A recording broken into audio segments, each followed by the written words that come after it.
This is the CRE Weekly Digest by LightBox, a firm transforming the commercial real estate landscape by connecting every step of the CRE process with comprehensive tools and data. I'm Martha Kocher with our experts Manus Clancy and Dianne Crocker.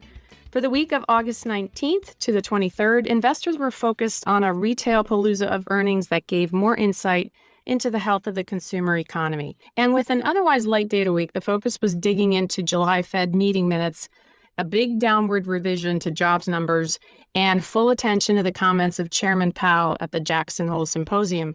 Manus, the Fed minutes pointed to a September rate cut, but the question a lot of people are asking is how much will the FOMC see downside risk in the labor market? I think the labor market is so interesting right now, and not in a good way. And what do I mean by that? I rolled out a new word in last week's podcast, folly, when I threw out that the folly of markets really getting unsettled with the July unemployment number that came out the first week of August, how it had missed to the downside, huge sell-off, people panicking. The panic didn't last very long, but it was a nerve-wracking couple of days.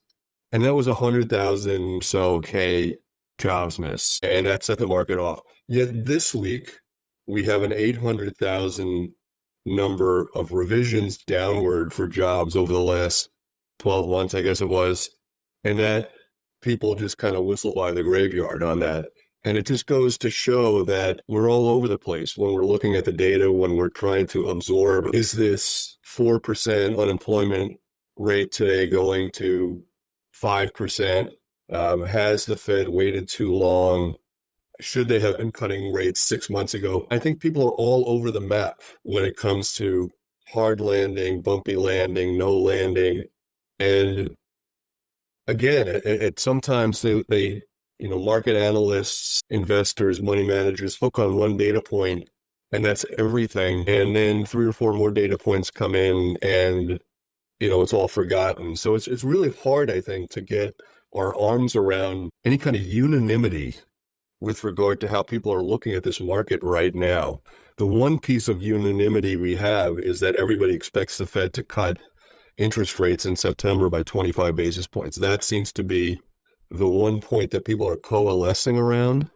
But it seems like, to me, and this is all anecdotal, talking to money managers and researchers and so forth, but it seems like people have gotten more divergent in the last 30 days as to where we're going than less. It seemed like earlier this summer, there was this sense that better days were coming, Fed rates were coming, we were going to have this kind of soft landing, things were kind of coming together.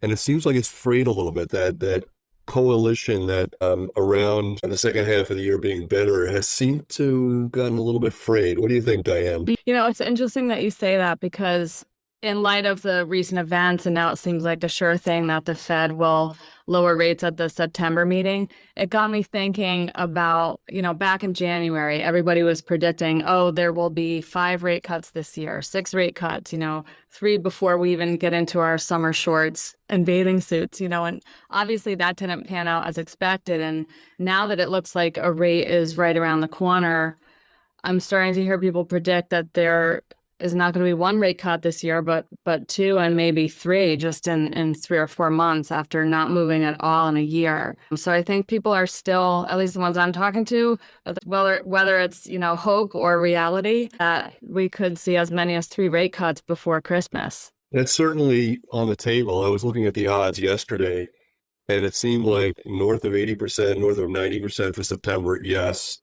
A little bit of debate as to whether we would see something in November after the election. I think that was like a 50-50, but then more of a 75-80% for a December cut. And to your point, a lot of people are thinking we're going to be 100 basis points lower by the time the ball drops outside of your office in December. Yeah. By the way, Martha posted a really nice picture of outside our Times Square offices the other day on LinkedIn. If you haven't seen that, it's a great view. So yeah, I guess that is where people are coalescing around, that the Fed will become a little bit more muscular in the next couple of months. They will cut rates aggressively. It is similar to how we felt in late 2023 and early 2024 that this wave of rate cuts was coming. But I'm curious, What did you think about this revision? To me, this was really, really unsettling, much more so than the August jobs numbers that, the strength that we had been feeling over the last 12 months, 200, 225, 250 jobs being created every month.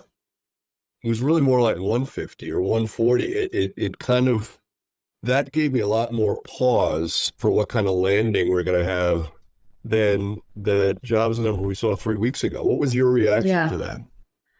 Watching the jobs creation data and watching the data about layoffs are two important things, obviously both related to the labor market. But if layoffs increase at the same time that job creation goes down, it essentially means, someone's losing their job and they can no longer walk across the street and get another one. So it's like a double hit to the economy, and hopefully one we don't see here. But your points are valid, that's why they watch those numbers. And if they're revising numbers down, is meaningful, and I am surprised that people weren't talking about it more.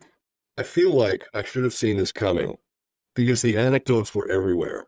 On the really low end, I was not seeing these signs anymore on Burger King, $200 bonus upon signing, all kinds of fringe benefits coming from the really low end of the marketplace because people were so tapped out trying to find workers. That seems to be completely gone.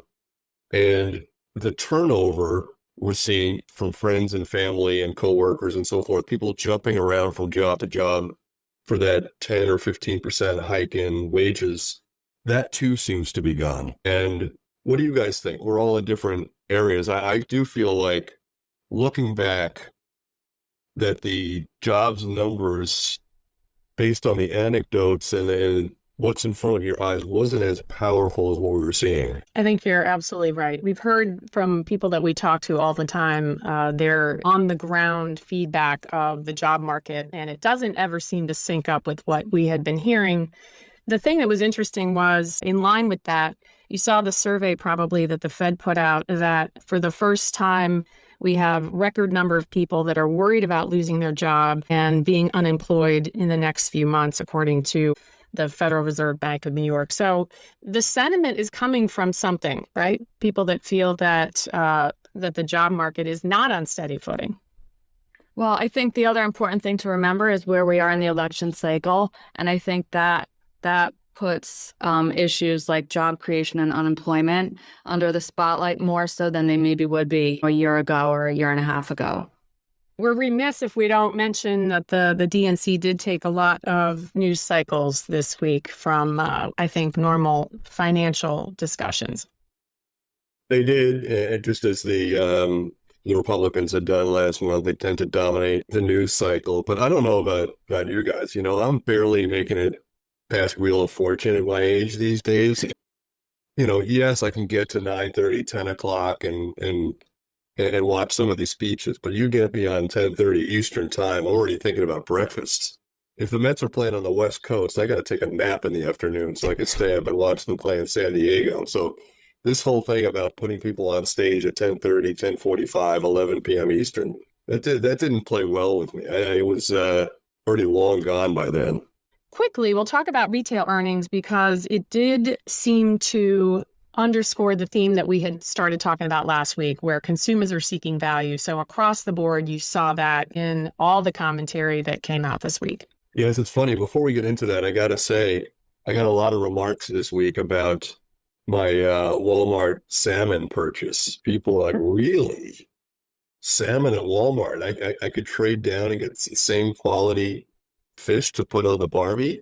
I think that struck a nerve last week. So if you haven't listened to that one, you can go back and hear about that. It's interesting that the market seems quite bifurcated, to your point, Martha, that at the low end, people are attracting new customers looking for value purchases to save a little bit of money. And that's been good. Walmart, we talked about last week, blowout earnings, Target, saw an uptick and so forth. But on the other side of it, you do see retailers becoming cautious in different parts of the market. Home Depot 2 weeks ago said that consumers seem tapped out.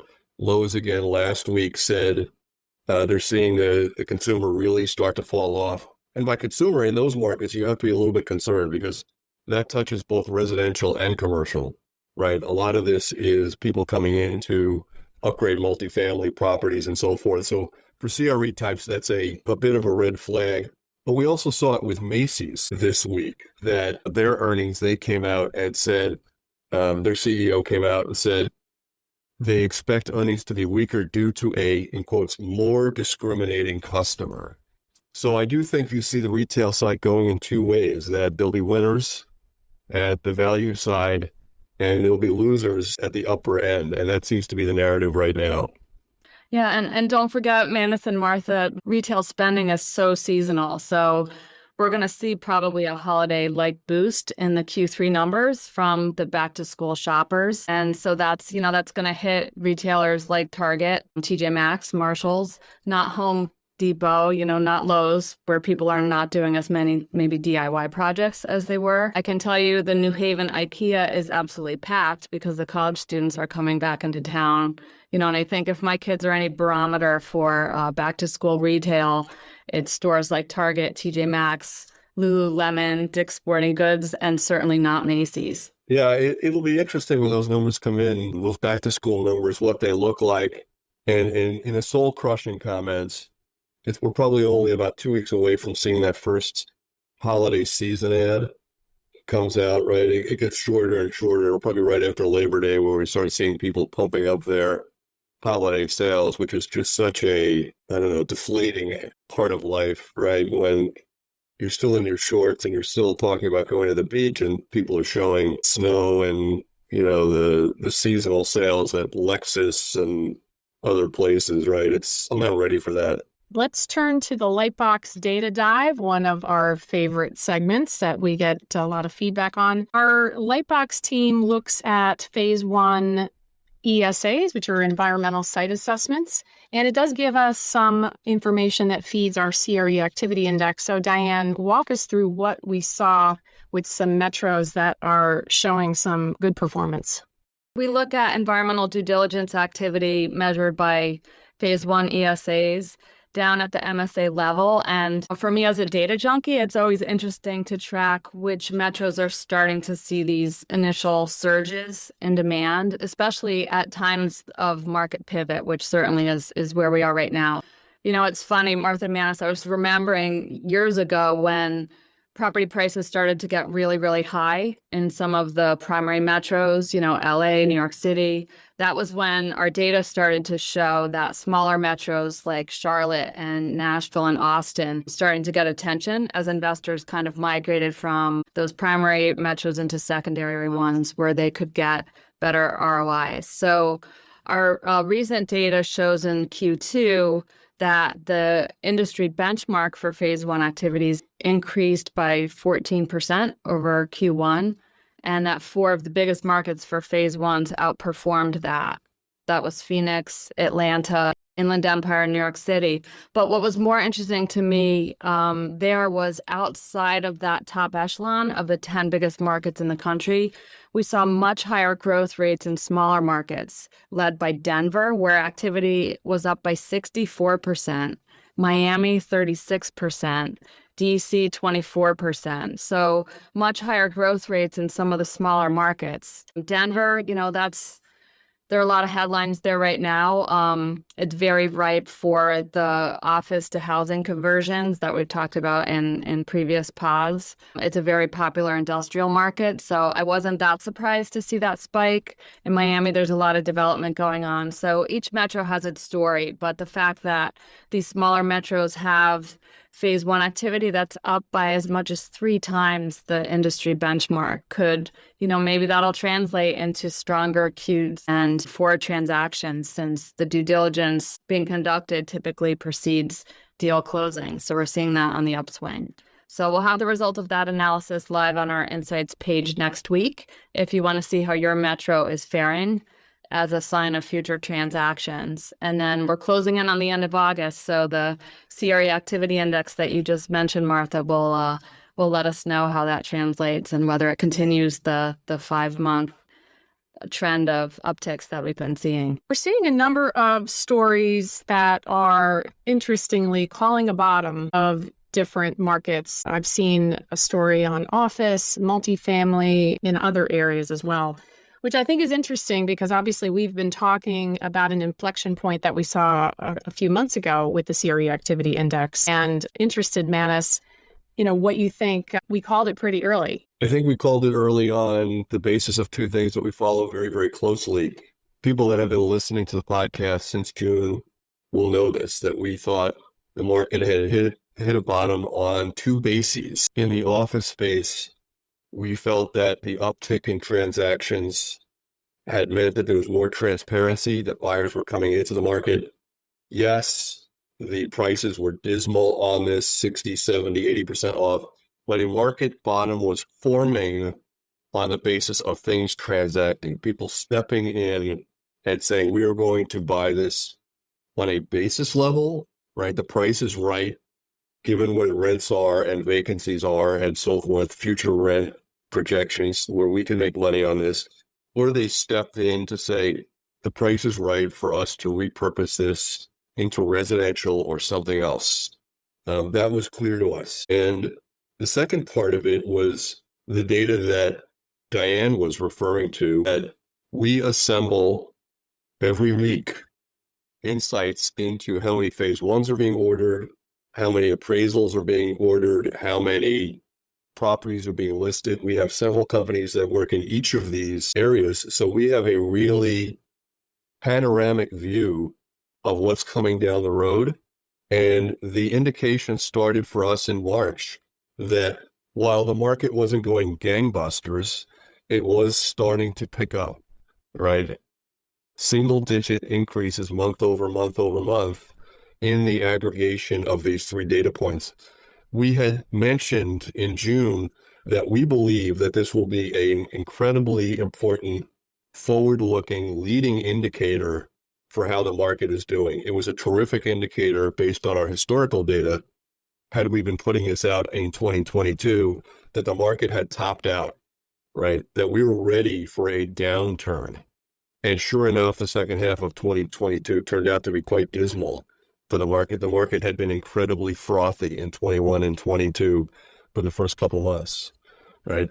We saw a real trough in late 2023, which I think we'll look back and say, when we see these types of troughs in the future, it's time to back up the trough. It's time to put money out to get, deploy capital. Now, that puts me into what we're going to see in August. I think that the August number is going to be really, really important. If the August number shows another 4 or 5 or 6% uptick from July, I think that will be an incredible sign of momentum, given the fact that the market went through a panic for about a week in early August, given that August is traditionally very, very slow. It's usually the weakest month of the year. If we see an uptick in the face of those headwinds, I think it's game on for the fourth quarter for the CRE market. I think this is an important thing for hedge funds and others that are looking for forward-looking indicators to keep their eye on. If we level off or if we fall, I don't think that'll be a shock, just because of the seasonality that we see in August. It won't be a disaster. It'll just mean that the market may not be as ready to ignite in the fourth quarter as we were hoping. But we're going to put this out in about 10 days or so, and it's going to be really, really exciting to see what this number is. And I hope you start eagerly awaiting this every month, because I think it's a much better print than flow of funds or other things that are out there now. Manus, we'll be watching the lending activity as well as some of the ESA activity that Dianne was talking about for our index and some of our quarterly snapshot reports. Did you know? This is a pop quiz. LightBox serves over 1,000 banks on our lender due diligence and appraisal procurement platform, and more than 100 billion loans are processed through our platforms every year. And that is something that we watch even in markets like the ones we've had in the last few months, where transaction activity is lower than normal. Yeah, I think that it's a great point. We're not talking about hundreds of phase ones or hundreds of appraisals or hundreds of property listings. We're talking about tens of thousands, if not hundreds of thousands per year. I mean, that's the order of magnitudes.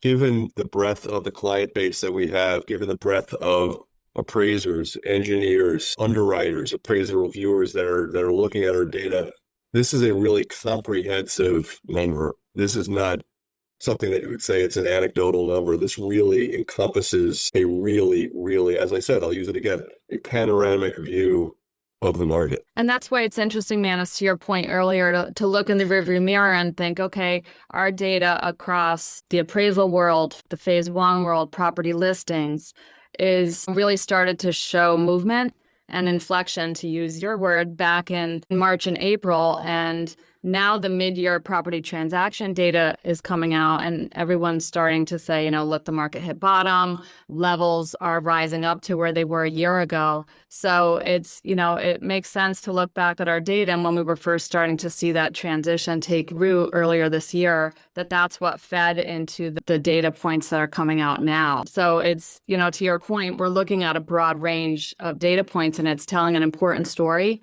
at a point where everybody's interested in the extent to which things are really going to pick up, even in the absence of the first interest rate cut. And on the lender side, the data specifically on appraisals feeds into segment-specific snapshot reports, like our Q2 market snapshot just came out on appraisal trends, and that breadth of data from that segment of the market allows us to say things like, look, demand from lenders for commercial appraisals went up by 6.8% in Q2 over Q1. And the number of RFPs from banks for appraisal projects grew by a more modest 2.9%, but is still on the upswing. So it gives us a view into where activity is picking up as a broader indicator of where the larger market is headed. Thinking out loud here, it might be that the August number, when it comes out, it may not be the July to August comparison that's most important. It's August to last August. Mm-hmm. And that's the one I think that'll be very interesting to see how that compares year over year. So more to come, and I'm looking forward to seeing that August data. We have a bunch of leasing stories that have extensions, moves, and many of them are office-oriented. You may have seen, Manus, a couple of stories that may provide some color around people calling the bottom of the office market. Companies are now not shrinking as much of their footprint as they were a year ago. And in fact, they don't have enough space for all the people that show up Tuesday through Thursday. I think it ties into the anecdotes we're seeing that firms are starting to pick up their leasing activity on the demand side. Deals are getting done, things are closing. It's an encouraging twist to the market. More and more firms seem to be, once again, leaning in on the back to market, back to office edicts. So maybe after Labor Day, we'll see even more demand pick up. It's a great sign.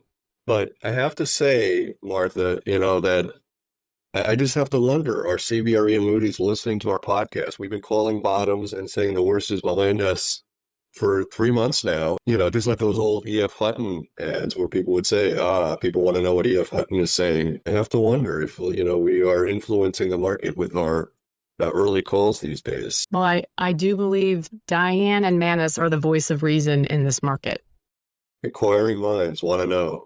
So we should go through a couple of leasing stories. I love this first one here. This is, I'll take an early detour. This is from Nick Garber of Crane's New York Business. Steve's Auction House is renewing a lease at Rock Center for another 25 years.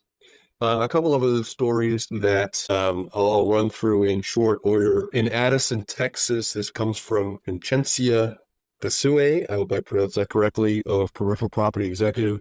Bank of America has signed a $550K lease renewal at Hallmark Center in Addison, Texas. That is an entire campus that B of A has. JLL helped work on behalf of the tenant. Stream Realty represented the landlord. This was a campus that B of A had owned. They had done a sale leaseback about 10 years ago, sold the property to RMR, and now RMR has renewed Bank of America for another 10 years. In Atlanta, this is kind of a mixed green, if you will. The story comes from the Atlanta Business Journal's Amy Wink. Here, law firm Morris, Manning, and Martin has signed on for 100,000 square feet at 2 Alliance Center. Highwoods Property owns that particular office in Buckhead. The law firm is moving from the Atlanta Financial Center in Buckhead, where it has been for more than 30 years.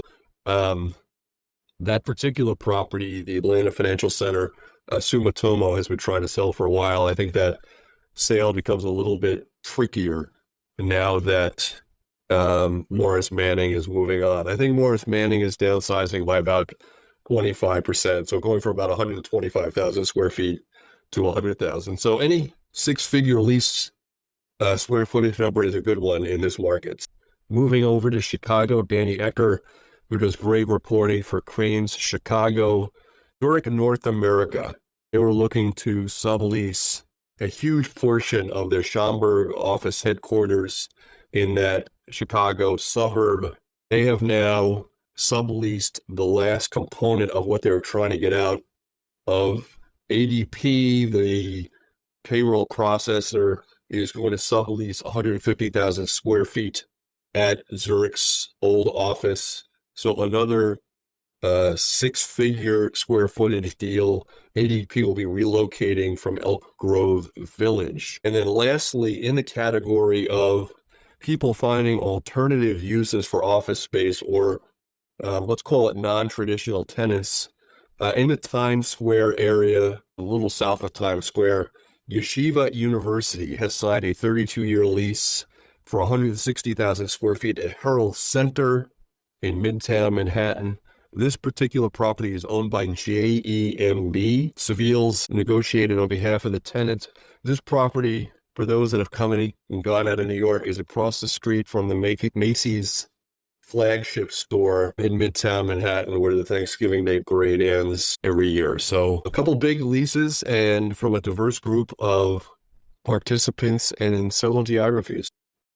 I loved that story about CBRE and its survey, the fact that the percentage of companies that are reducing their office footprints went down from 53% to 37%.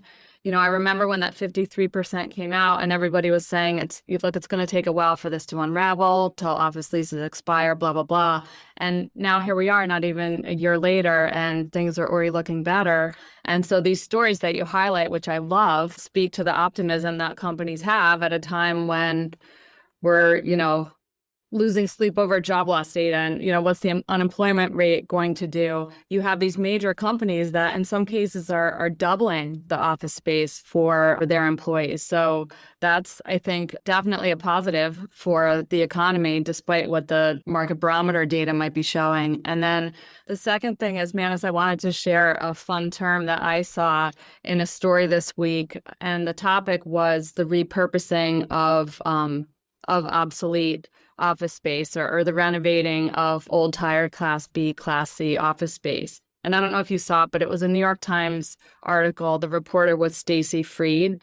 And the term that she used was the hotelification of office space. And the premise of the story was, look, they're bringing in these designers that specialize in boutique hotels. And they're using kind of the same lens to redesign office space to give hotel-like amenities so that employees have this kind of hospitality experience and creating almost a work resort with gyms and high-end retail and golf simulators. So sounds good to me. That's interesting. Does it come with a little cot and room service? Is that part of the whole thing that, you need a brief nap, you hop in the cot and, you could pick up the phone and say, hey, can you bring me up, a BLT and a bag of chips, right? I don't know. That sounds pretty inviting to me. I agree. It does, doesn't it?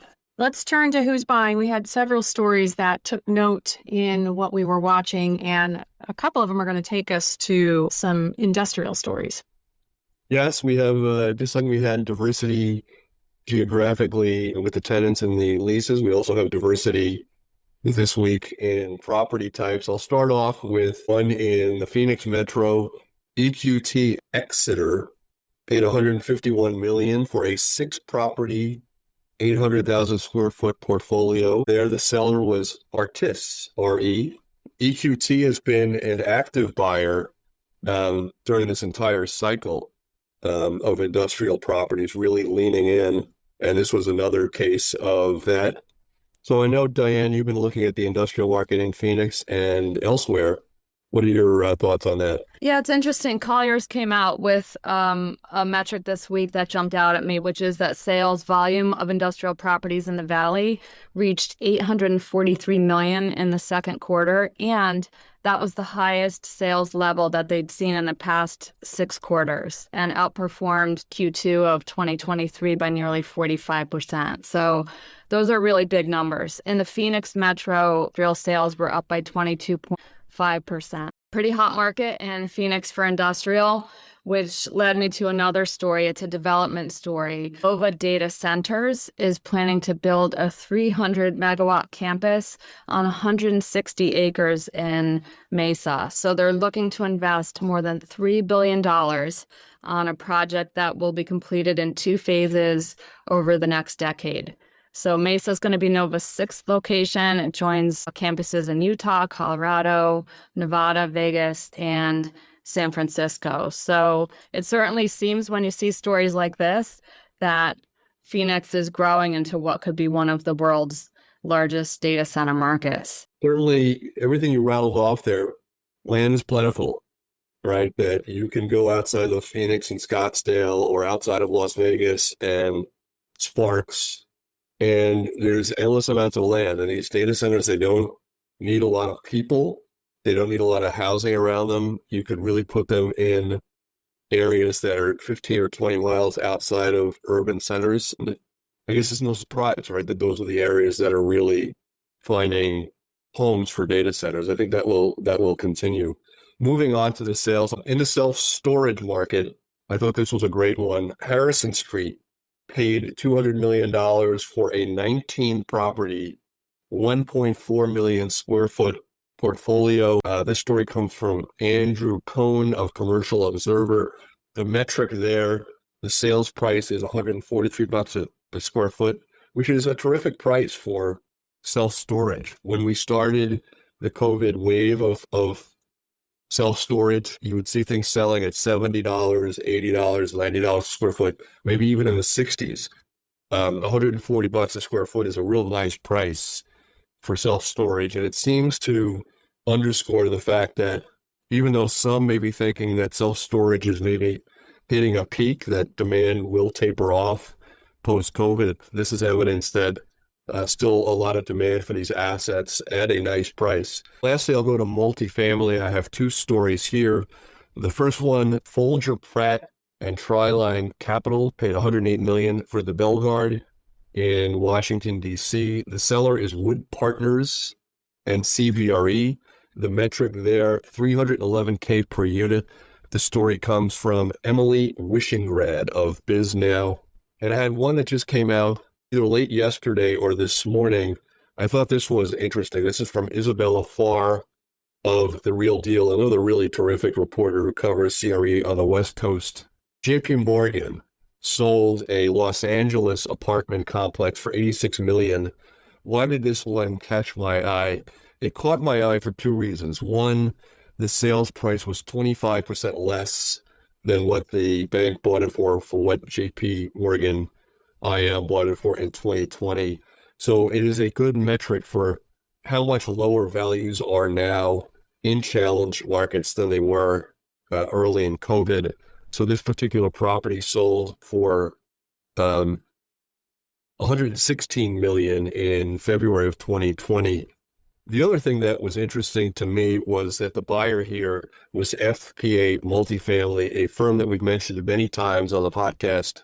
They have become very opportunistic in this market. They continue to buy assets for 20, 25%, 30% off, really leaning in. So if you're looking to sell a property in this market and you are not calling FPA, you're probably not widening your lens quite far enough. They've been very aggressive over the last 6 months, so good on them.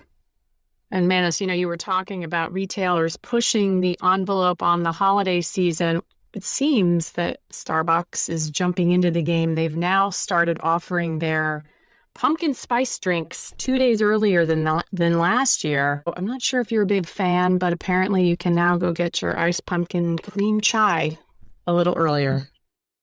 Well, 2 thoughts on that. On the one, I'm a huge pumpkin fan, I love the pumpkin pie season. I love my pumpkin pie with or without whipped cream on top. I think it's one of the best things about fall. On the other hand, I have moved on from Starbucks. You saw they flipped CEOs. Starbucks is just not that cool any longer, right? The music's not as good. They don't have CDs at the checkout. The waits are long. The prices are high. Just like Facebook was once cool and not so much anymore. MTV was really cool once, not so much anymore. I think Starbucks has joined that category. There's a lot of places to get good coffee cheaper than Starbucks with a shorter wait, and it's going to be hard to get back to that game that they had 5 years ago. What do you guys think? You might be right, Manus, but people go crazy for their pumpkin spice latte, so maybe they'll see a Q3 jump just because of that. I personally love when they come out with the full-on holiday red. You know, whether I go in or not, I just love how their whole store transforms to red with that like build up to the holidays that you talked about before. In New York, when I'm in New York, every Greek diner, every sidewalk guy, they all have great coffee. It's hard to find a bad cup of coffee in New York.